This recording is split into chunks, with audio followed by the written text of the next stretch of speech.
Hello everyone, welcome back to back science lecturer students. आज की इस क्लास में डिस्कस करेंगे क्लास 10th तक का जो चैप्टर है प्रकाश का परावर्तन, जो कि विज्ञान से लिया गया फिजिक्स का है। फिजिक्स का जो चैप्टर है प्रकाश का परावर्तन, और आज की इस क्लास में हम फिजिक्स पढ़ाएंगे और जो कि आपका फिजिक्स का चैप्टर है। चलिए, जो कि आपका फिजिक्स का चैप्टर है प्रकाश का परावर्तन, और इस चैप्टर के महत्वपूर्ण प्रश्न कराएंगे। और चैनल पर नए हैं तो चैनल को सब्सक्राइब कर लें। और आज की इस क्लास में हम बात करेंगे कि प्रकाश क्या है, और परावर्तन के नियम क्या हैं, प्रतिबिंब क्या है, और प्रदीप्त वस्तुएं क्या हैं, अप्रदीप्त वस्तुएं क्या हैं, आदि जो महत्वपूर्ण टॉपिक हैं उन्हीं टॉपिकों के बारे में डिस्कस करेंगे। तो चलिए पहले हम देखते हैं कि प्रकाश क्या है, और चलिए देखते हैं कि प्रकाश क्या है और लिखना भी स्टार्ट कर दें। काफ़ी महत्वपूर्ण है और 2 नंबर का पूछा जाएगा। तो चलिए देखते हैं कि प्रकाश क्या है और लिखना भी स्टार्ट कर दिए कि प्रकाश वह कारक है, प्रकाश वह कारक है जिसकी सहायता से हम वस्तुओं को देख पाते हैं। यानी कि जिसकी सहायता से, या ये कि जिसकी सहायता से हम वस्तुओं को देखते हैं। चलिए समझ में आया कि प्रकाश क्या है। प्रकाश वह कारक है जिसकी सहायता से हम वस्तुओं को देख सकते हैं। चलिए आपको एग्जाम्पल के तौर पर समझाते हैं कि अगर आप के अंधेरे कमरे में जाते हैं। चलिए ये एक कमरा है और आप यहाँ पर हैं, और चलिए अब आप एक अंधेरे कमरे में जा रहे हैं और आपको एक किताब ढूंढनी है, तो आप किताब नहीं ढूंढ सकते हैं। और जब आपने वहाँ पर लाइट जलाई या फिर कोई मोमबत्ती जलाई या फिर कोई सूर्य की रोशनी पड़ी, तो वहाँ पर आपको किताब मिल जाएगी। यानी कि जिसकी सहायता से हम वस्तुओं को देख पाते हैं, तो वो मेरा प्रकाश कहलाता है। चलिए आपको समझ में आया, आगे बढ़ते हैं। एग्जाम्पल भी लिखते जाइए। इसका एग्जाम्पल है मोमबत्ती हो गए, सूर्य हो गए। फिर आगे बढ़ते हैं कि प्रदीप्त वस्तुएं क्या हैं। चलिए प्रदीप्त वस्तुएं क्या हैं, इनके बारे में भी डिस्कस करते हैं कि वे वस्तुएं प्रकाश उत्सर्जित करती हैं, जो वस्तुएं प्रकाश उत्सर्जित करती हैं। चलिए ये तो आपको पता है कि सूर्य से प्रकाश में मिलता है, जलती हुई मोमबत्ती से प्रकाश मिलता है। तो इसका एग्जाम्पल लिखेंगे क्या, तो इसका एग्जाम्पल लिखेंगे सूर्य। चलिए एग्जाम्पल लिख लीजिए, सूर्य हो गया और जलती मोमबत्ती, ये 2 इसके एग्जाम्पल हो गए। चलिए जलती मोमबत्ती, ये 2 इसके एग्जाम्पल भी लिख लीजिएगा। तो हमने बात की कि प्रदीप्त वस्तुएं क्या हैं। जो वस्तुएं प्रकाश उत्सर्जित करती हैं वो प्रदीप्त वस्तुएं कहलाती हैं। चलिए इतना लिख लिया होगा। अब बढ़ते हैं, नेक्स्ट क्या है। नेक्स्ट है कि अप्रदीप्त वस्तुएं क्या कहलाती हैं। अप्रदीप्त वस्तुएं देखिए क्या कहलाती हैं, जो वस्तुएं प्रकाश उत्सर्जित नहीं करती हैं। जो वस्तु प्रकाश उत्सर्जित नहीं करती वो अप्रदीप्त वस्तुएं कहलाती हैं। ये 2 नंबर का पूछा जाएगा कि प्रदीप्त और अप्रदीप्त वस्तुएं क्या हैं। इनके 2-2 एग्जाम्पल भी लिखिए, इस तरीके से हमसे पूछा जाएगा। तो चलिए देखते हैं कि प्रदीप्त अप्रदीप्त वस्तुएं क्या है, जो वस्तुएं प्रकाश उत्सर्जित नहीं करती हैं। इसका एग्जाम्पल भी लिख लीजिएगा। इसका एग्जाम्पल होगा, इसका एग्जाम्पल भी लिख लीजिएगा। इसका एग्जाम्पल भी लिखा देते हैं आपको कि अप्रदीप्त वस्तुओं का, पहले अप्रदीप्त वस्तुओं का एग्जाम्पल क्या होगा। तो चलिए पौधे जो प्रकाश उत्सर्जित नहीं करते हैं। किताब लिख लीजिएगा, किताब, पेड़ पौधे, ये तो हम लिखा ही चुके हैं। और आदि जो जैसे कि पत्थर हो गए, पत्थर प्रकाश उत्सर्जित नहीं करता है। तो ये देखिए महत्वपूर्ण है और ये प्रकाश उत्सर्जित नहीं करते हैं।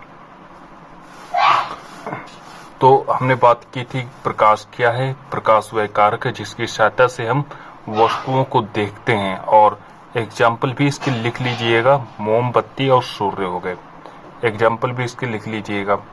चलिए फिर हम आगे बढ़ते हैं। प्रदीप्त वस्तुएं हमने करा डाला है, अप्रदीप्त वस्तुएं भी आप लोगों ने लिख लिया होगा, इसके एग्जाम्पल भी हम बता चुके हैं। अब आगे बढ़ते हैं, प्रकाश का परावर्तन क्या है। चलिए अब आपको समझाएंगे कि प्रकाश का परावर्तन क्या है। ये 2 नंबर का पूछा जाएगा और बहुत ही इम्पोर्टेंट है। कि प्रकाश की किरणों का, चलिए एक प्रकाश की किरण है, ये देखिए प्रकाश की किरण है और ये सूर्य है। चलिए ये सूर्य है और यहाँ से एक प्रकाश की किरण आई और किसी वस्तु से वो देखिए टकराई और उसी माध्यम में वापस लौट गई। चलिए तो ये क्या है, ये प्रकाश का परावर्तन है। इस तरीके से आपको याद करना है। फिर बढ़ेंगे आगे कि प्रकाश के परावर्तन के नियम लिखना है। दो नियम पूछे जाएंगे। पहले क्वेश्चन हमसे पूछा जाएगा कि प्रकाश का परावर्तन क्या है, इसके दो नियम लिखिए, तब आपसे ये 2 नंबर का पूछा जाएगा। चलिए और आगे बढ़ते हैं कि परावर्तन के नियम क्या है। और चलिए देखते हैं कि परावर्तन के नियम, इसको लिखना स्टार्ट करें कि आपतन कोण परावर्तन कोण के बराबर होता है, जो कि आपतन कोण जो होता है वो परावर्तन कोण के बराबर होता है। चलिए अब आगे बढ़ते हैं कि आपतित किरण, आपतित किरण, परावर्तित किरण, आपतन बिंदु पर डाला गया अभिलंब, तीनों एक ही तल में होते हैं। चलिए इतना समझ में आ गया। परावर्तन के नियम लिख लीजिएगा कि आपतन कोण परावर्तन कोण के बराबर होता है। एक इसका नियम ये हो गया। फिर दूसरा नियम भी लिख लीजिएगा, आपतित किरण, परावर्तित किरण, आपतन बिंदु पर डाला गया अभिलंब, तीनों एक ही तल में होते हैं। इसको हम एग्जाम्पल के तौर पर समझा भी सकते हैं। चलिए पहले इतना लिख लीजिएगा और प्रकाश का परावर्तन लिख लीजिएगा, फिर परावर्तन के नियम भी लिख लीजिएगा। चलिए फिर हम आगे बढ़ते हैं। प्रकाश के गुण क्या है, प्रकाश के गुण देखिए क्या है। और चलिए भी इसको भी लिखना स्टार्ट करें, प्रकाश के गुण क्या है। चलिए तो प्रकाश क्या है, प्रकाश के गुण क्या है। तो प्रकाश जो है एक सरल रेखा में गमन करता है। हमसे पूछा जाएगा कि प्रकाश किस रेखा में गमन करता है, तो प्रकाश एक सरल रेखा में गमन करता है। चलिए इतना समझ में आया होगा, आ गया है। चलिए अब देखिए ये काफी महत्वपूर्ण प्रश्न है ये वाला, कि प्रकाश विद्युत चुंबकीय तरंगों के रूप में चलता है। तो प्रकाश किस रूप में चलता है, प्रकाश जो है वो विद्युत चुंबकीय तरंगों के रूप में चलता है। फिर नंबर तीसरे की ओर बात करेंगे कि निर्वात में प्रकाश की चाल कितनी होती है। तो निर्वात में जो प्रकाश की चाल होती है वो 3 × 10⁸ मीटर प्रति सेकंड होती है। चलिए फिर इसके बाद हम बात करेंगे कि उत्तल दर्पण क्या है, अवतल दर्पण क्या है। और ये अक्सर एग्जाम में पूछे नहीं जाते हैं और आपसे ये पूछे जाते हैं कि उत्तल दर्पण के उपयोग लिखो। ये काफी महत्वपूर्ण है और ये एग्जाम में बार बार पूछा जाता है। उत्तल दर्पण के उपयोग हमसे पूछे जाएंगे, ये नहीं पूछा जाता है कि उत्तल दर्पण क्या है। इसे याद करने की कोई जरूरत नहीं, सिर्फ आप इतना याद कर लीजिए कि उत्तल दर्पण के उपयोग लिखें। उत्तल दर्पण के 2 उपयोग लिखिए और 2 नंबर का पूछा जाएगा। तो चलिए क्या है 2 उपयोग इसके, कि सड़क अथवा गलियों में लगे लैंपों में उत्तल दर्पण लगाए जाते हैं। आपने सड़कों पर देखे होंगे जितने भी लैंप लगे हैं तो उसमें हमेशा उत्तल दर्पण का ही प्रयोग होता है। चलिए उत्तल दर्पण कैसा होता है, उत्तल दर्पण अभी अपसारी होता है। हमसे पूछा जाएगा कि उत्तल दर्पण कैसा होता है, उत्तल दर्पण अपसारी होता है। और देखिए आगे देखिए क्या है कि ट्रकों, बसों, कार, मोटर कारों में ड्राइवर के सीट के पास उत्तल दर्पण लगा रहता है। चलिए कि जिस तरीके से कि ट्रक में जो एक बस लगा होता है जिसमें वो देखते हैं कि पीछे से जो गाड़ी आ रही है उस पीछे की गाड़ी को देखने के लिए उत्तल दर्पण का प्रयोग होता है, उसमें उत्तल दर्पण लगा होता है, जिससे हम पीछे की सवारी जो देखते हैं कि मतलब कि पीछे से कौन आ रहा है और गाड़ी को किस तरीके से मुड़ाना है और पीछे कौन आ रहा है, मोटरसाइकिल आ रही है, क्या आ रहा है, उसी तरीके से उसको देखने के लिए हम जैसे ट्रकों, बसों और मोटर कारों में ड्राइवर की सीट के पास उत्तल दर्पण लगा होता है। चलिए ये आप लोगों ने समझ लिया होगा। ये 3 महत्वपूर्ण इसके उपयोग हैं। चलिए उत्तल दर्पण अपसारी होता है, इसको आप याद कर लीजिएगा। वैसे आपके ये जो 2 उपयोग हैं इसके। चलिए अब एक उपयोग देखिए, अब आगे देखिए, इसे हम समझाना चाहेंगे। वहीं से देखिए जिससे ड्राइवर अपने पीछे आने वाली सभी गाड़ियों के प्रतिबिंब देख सकता है। चलिए ये देखिए उत्तल दर्पण का उपयोग हो गया।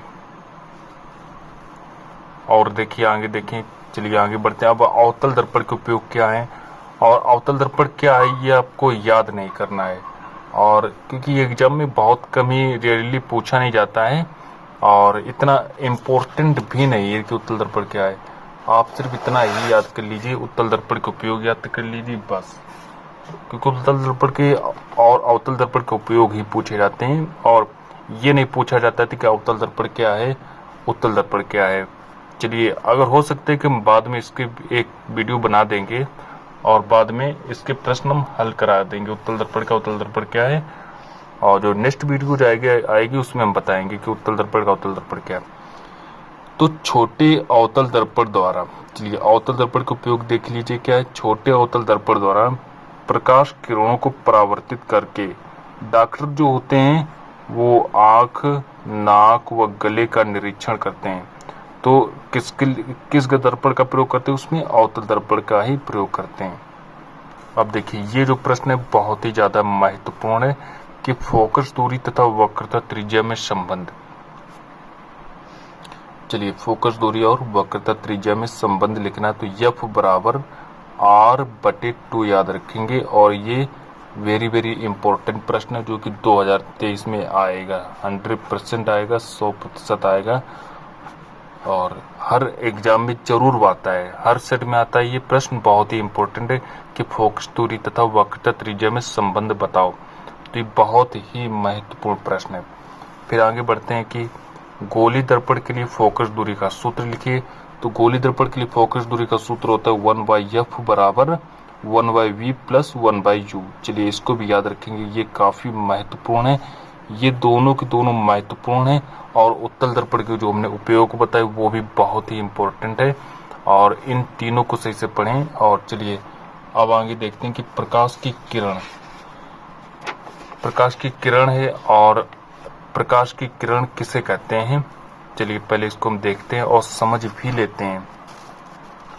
चलिए प्रकाश की किरण, चलिए प्रकाश की किरण जो है वो एक सरल रेखा पर चलने वाले प्रकाश को, मतलब कि एक सरल रेखा पर, ये देखिए सरल रेखा है और इस पर चलने वाली प्रकाश, चलिए प्रकाश को एक किरण कहते हैं, इतना समझ में आया। अब आगे बढ़ते हैं कि प्रकाश का किरण पुंज। अब ये देखिए बहुत ही महत्वपूर्ण है कि प्रकाश का किरण पुंज क्या है। तो प्रकाश का जो किरण पुंज कितने प्रकार का होता है, तो प्रकाश का जो किरण पुंज है वो 3 प्रकार का होता है, 3 प्रकार का होता है। इसको याद रखेंगे, ये हमसे 2 नंबर का पूछा जाएगा, इसको याद रखेंगे, ये 2 नंबर का पूछा जाएगा कि प्रकाश का किरण पुंज क्या है, ये 2 नंबर का पूछा जाएगा। तो पहला जो इसका प्रकार है अपसारी किरण पुंज। चलिए अपसारी किरण पुंज क्या है, देखिए अपसारी किरण पुंज अभी बताते हैं आपको कि प्रकाश की किरण एक बिंदु से निकलकर फैलती हैं। चलिए ये एक बिंदु हो गया, समझाते हैं आपको अपसारी किरण पुंज क्या है। तो प्रकाश की किरण एक बिंदु से निकलकर फैलती हैं। चलिए माना कि ये एक बिंदु है, ये देखिए कोई बिंदु है, और यहाँ से प्रकाश की किरणें, एक प्रकाश की किरण इधर गई, एक प्रकाश की किरण इधर गई, एक प्रकाश की किरण इधर गई, मतलब एक बिंदु से निकलकर फैलती हैं, और एक प्रकाश की किरण इधर गई, एक यहाँ देखो जा रही, इसे कहते हैं अपसारी किरण पुंज। चलिए इतना समझ में आ गया। अब आगे बढ़ते हैं, आगे देखते हैं कि समांतर किरण पुंज क्या है। और वीडियो अगर पसंद आ रही हो तो चैनल को सब्सक्राइब कर लें। देखिए समांतर किरण पुंज क्या है, देखिए समांतर किरण पुंज में क्या होता है कि प्रकाश की किरणें एक दूसरे के समांतर होती हैं। चलिए अब देखिए प्रकाश की किरण क्या होगी, एक प्रकाश की किरण ये देखो जाएगी, एक प्रकाश की किरण ये देखो, समांतर है, समान है, और समान मात्रा में सीधी रेखा में देखो जा रही, समान जा रही हैं, तो यही होता है समांतर किरण पुंज। प्रकाश की किरणें जो है समान रेखा में जा रही हैं, देखिए ये इसे कहते हैं, इसको ही कहते हैं समांतर किरण पुंज। चलिए प्रकाश का किरण पुंज 3 प्रकार का होता है। पहला अपसारी किरण पुंज, उसमें हम बात कर चुके हैं कि प्रकाश की किरण एक ही बिंदु से निकलती हैं। दूसरा है समांतर किरण पुंज, जिसमें कि प्रकाश की किरणें एक दूसरे के समांतर होती हैं। अब चलिए बढ़ते हैं कि अभिसारी किरण पुंज। अभिसारीकरण पुंज क्या है और अभिसारीकरण पुंज देखिए क्या है, इसको भी समझाएंगे हम कि प्रकाश की किरणें एक बिंदु पर आकर मिलती हैं। चलिए, प्रकाश की किरणें क्या है, एक बिंदु पर, माना कि ये एक बिंदु है और ये देखिए सूर्य है, माना कि ये सूर्य है। अब यहाँ से एक किरण निकली, एक किरण यहाँ देखो गई, मतलब इस बार क्या है, इस बार प्रकाश की किरणें एक बिंदु पर जा रही हैं। एक प्रकाश किरण यहाँ से निकली, यहाँ गई। चलिए, एक प्रकाश की किरण यहाँ से निकली, यहाँ गई, और एक प्रकाश की किरण यहाँ से निकली, यहाँ गई। चलिए, ये हो गए प्रकाश के किरण पुंज। इतना समझ में आया। अब बढ़ते हैं कि पारदर्शी पदार्थ क्या है। चलिए, पारदर्शी पदार्थ क्या है और इसके एग्जाम्पल भी पूछे जाते हैं, बहुत ही महत्वपूर्ण है और वेरी वेरी इंपॉर्टेंट है, महत्वपूर्ण है। और चलिए, पारदर्शी पदार्थ क्या है, वे पदार्थ जिनसे प्रकाश, चलिए, जिनमें प्रकाश आसानी से पार कर जाता है। मतलब कि जिसे कि कोई, मान लीजिए पानी है और ये देखिए पानी है और ये वाटर हो गया और ये सूर्य है। चलिए, ये सूर्य है और यहाँ से प्रकाश आया, सीधे यहाँ से निकल गया, मतलब कि पानी से सीधे निकल जाए, पार कर जाए। यानी कि जिन पदार्थों को प्रकाश आसानी से पार कर जाता है उसे पारदर्शी पदार्थ कहते हैं। कांच, इसका एग्जाम्पल याद रखेंगे, कांच, पानी याद रखेंगे, हवा याद रखेंगे। तो हवा, पानी, कांच, इन तीनों में से प्रकाश आसानी से गुजर जाता है, तो इसे हम कहते हैं पारदर्शी पदार्थ। इतना समझ में आया। अब बढ़ते हैं, नेक्स्ट ऑप्शन क्या है कि पारभासी पदार्थ क्या है। चलिए, पारभासी पदार्थ क्या है, जिन पदार्थों से प्रकाश थोड़ा ही जाता है, पारभासी पदार्थ कहते हैं। आप जब भी गए होंगे, ये मान लीजिए कोहरा है और ये देखिए कोहरा है। चलिए, आपने देखा कि यहाँ से प्रकाश बहुत ही कम मात्रा में जा पाता है। ये सूर्य हो गया, तो यहाँ से प्रकाश जब गया तो थोड़ा बहुत आएगा, मिनिमम थोड़ा ही बहुत आएगा। तो इसे हम कहते हैं, जिन पदार्थों से प्रकाश थोड़ा ही जा पाता है उसे पारभासी पदार्थ कहते हैं। चलिए, दोनों समझ में आए। अब नेक्स्ट देखते हैं, अपारदर्शी पदार्थ क्या होते हैं। अपारदर्शी पदार्थ देखिए क्या होते हैं, तो वे पदार्थ, अपारदर्शी पदार्थ समझ रहे हैं कि वे पदार्थ जो प्रकाश को अपने में से होकर नहीं जाने देते, उसे अपारदर्शी पदार्थ कहते हैं। चलिए, काफी महत्वपूर्ण है। और इसका जो एग्जाम्पल याद रखेंगे क्या है अपारदर्शी, जैसे लोहा हो गया, लोहा एग्जाम्पल है इसके, लिख लीजिएगा, लिखा देते हैं एग्जाम्पल, लोहा, पत्थर, लोहा, पत्थर, लकड़ी, ये देखिए इसके एग्जाम्पल हैं। तो इन तीनों में से प्रकाश नहीं जा पाता है। चलिए, हमने यहाँ पर ये लोहा रख दिया, मान लीजिए ये लोहा है। चलिए, आपको समझाते हैं पहले सही से। और चलिए, ये देखिए लोहा है। चलिए, ये एक प्रकाश है, ये सूर्य है और ये लोहा है, माना कि लोहा, सच में नहीं, माना कि लोहा है। अब यहाँ से प्रकाश की किरण गई, यहीं पर रुक जाएगी और इसको पार नहीं कर पाएगी, तो इसी को कहेंगे प्रकाश का अपारदर्शी पदार्थ। चलिए, अब आगे बढ़ते हैं, आगे देखते हैं कौन कौन से महत्वपूर्ण है। इस बार हमसे पूछा जाएगा कि प्रतिबिंब के प्रकार कितने होते हैं। तो प्रतिबिंब के प्रकार कितने होते हैं, ये प्रतिबिंब के प्रकार कितने होते हैं, ये हमको याद करना है। और जो प्रतिबिंब के जो प्रकार होते हैं वो दो प्रकार होते हैं। और कौन कौन से दो पदार्थ होते हैं आपको डिस्कस भी करेंगे। प्रतिबिंब के दो प्रकार होते हैं। पहला प्रकार है वास्तविक प्रतिबिंब। चलिए, वास्तविक प्रतिबिंब क्या है और इसको भी लिखना स्टार्ट करें, महत्वपूर्ण है।